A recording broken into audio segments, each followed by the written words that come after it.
Hi, my name's Rich Boren, the owner of Cruiser Services, and I'm the Schenker U.S. Watermaker distributor. And we're continuing on with our series of reviewing all of the Watermaker components that make up a Schenker Watermaker. So this is class or video number 7, where we're going to be reviewing the remote panels. All of the Schenker Watermaker panels are electronic, meaning there's no water going to or from the panel. The water's flowing down in the location where you mount the ERS, the feed pumps, all of the gear. The brain of the unit is in the electrical box, so you just have a simple cable running up to the control panel. So it can be mounted up at your electronics bay or at your chart table or wherever is convenient for you to start and stop the Watermaker. There's 3 panel choices. Just to name them, we have the basic panel, the mini touch, and the full touch. I like to think of them as really 2 different panels because the basic panel and the mini touch are very similar in features. One is obviously a touch panel, one uses push buttons. The mini touch gives you some visual display and gives you a little bit of information visually on the panel, where the full touch panel gives you all the automation, the automatic TDS monitoring, the automatic diversion of the product water, and so on. We'll review some of these features in a little more detail. So first, let's look at these 2 panels, and then we'll start talking about the features between them that differentiate. So as I mentioned, I like to, in my mind, think of them as the full touch panel that gives you the automation package that most people think of when they think of a touch panel. And then you have the basic 2-button panel, or it can also be in a touchscreen configuration. So now let's look at each of these panels in terms of their features. So let's start off with the basic panel. It has 2 push buttons that are illuminated when they're depressed. So obviously you have an on-off button to start and stop the Watermaker. This button also lets you run the Watermaker automatically for 1, 2, or 3 hours with an internal timer, and then it will turn the Watermaker off after that run length with a fresh water flush at the end. Very easy to do. If you just hit the button and release, the Watermaker starts and will run until you turn it off. If you hold the button down, it will flash once, 2 flashes, or 3 flashes. If you let go of the button after one of those 1, 2, or 3 flashes, then it will do its auto-timed run with a fresh water flush at the end.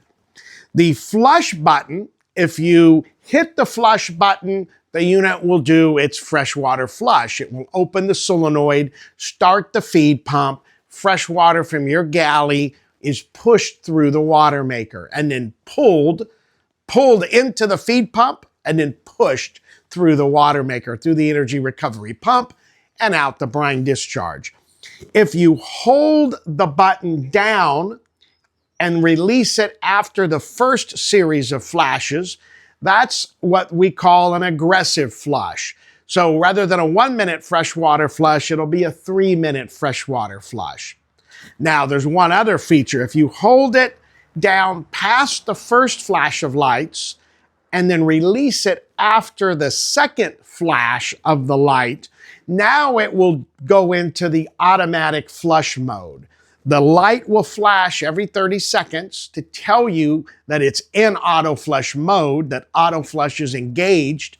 Then every 7 days, the unit will turn itself on for a minute and freshwater flush itself.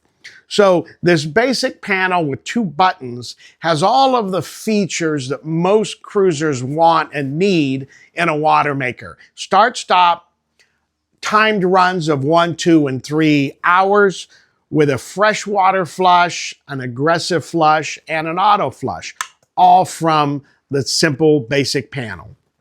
Now, if we upgrade from a basic panel to a touch panel, this will add visualization, of course. It will also add an hour meter. It will also display the pressure that is being measured by the pressure transducer on the outlet of your feed pump. So instead of needing to go down and look at the pressure gauge wherever the Watermaker's mounted, you can see that on the panel. So it gives you that flexibility to be able to see the hour meter totalizer and the system pressures. On the new units, as of 2026 here in the summer, all basic panels can be upgraded to the touch mini panel with just swapping out the cable. Some older versions you can check with us to see which version can be updated with a simple software update. So if any new units being purchased, you can go between the mini touch and the basic panel with just swapping the panel. Now, looking at the full touch panel, this gives you all of the automation. Of course, it's a touch panel where you can visually see what's happening, but this is giving you the automatic TDS monitoring and turning the automated three-way valve from a diversion point when the unit starts up to your ship's tank. And if any time during the run, the TDS product water quality goes over the set point, it will divert it away. This also gives you the ability to set more than just 1, 2, and 3 hour runs. It lets you set the length of those runs a little more precisely. It also can control float switches in your tank to turn the Watermaker on and off. And it also gives you the ability to interface and have a multifunction display, B&G, Garmin, Lawrence, all of the basic panel MFD displays out there. You'll have the ability to have the MFD display and start and stop your Watermaker and monitor it from your panel. So if you're looking for those type of features, then the full touchscreen panel is the one you want to go with. It will also show you flow rate. It's monitoring not just the pressures and the salinity, but also the flow rate and displaying it on the screen. So the full touch screen is something that gives all kind of the bells and whistles, lets you connect it to an automated display as well. So a lot of our customers will get the basic panel, but for those who want the full automation package, who are willing to spend a little bit more for that, the touchscreen panel is very nice as well. You can also have a touch panel at your display station up at your instruments, and you can mount one down next to the Watermaker as well if you want to have a dual station setup. So that gives you the ability of that as well. An important feature of the Schenker Watermaker is that regardless of what panel you select, you have the ability to run the Watermaker if all of the electronics fails. If the panel fails, if the cable gets cut, if you get hit by lightning, all the Schenker Watermaker needs to run, as I've mentioned before, is a working feed pump. So as an emergency, if all the electronics go out on you, you can still make water manually by getting power to that feed pump. I think that's an important feature for real cruisers that are going to be out away from civilization.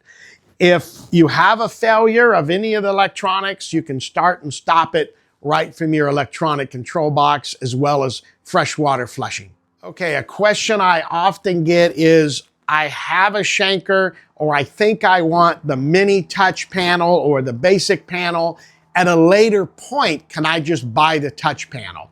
Unfortunately, no. Well, you can, but it's not just the panel. There's an extra additional electrical box that has the computer brain where it's measuring the pressures, the flow rates, the salinity, the diversion valve. So it's not just the panel. So the price difference between a basic and a touchscreen isn't just the panel, it's all the sensors and automation hardware that goes with the software in the touch panel.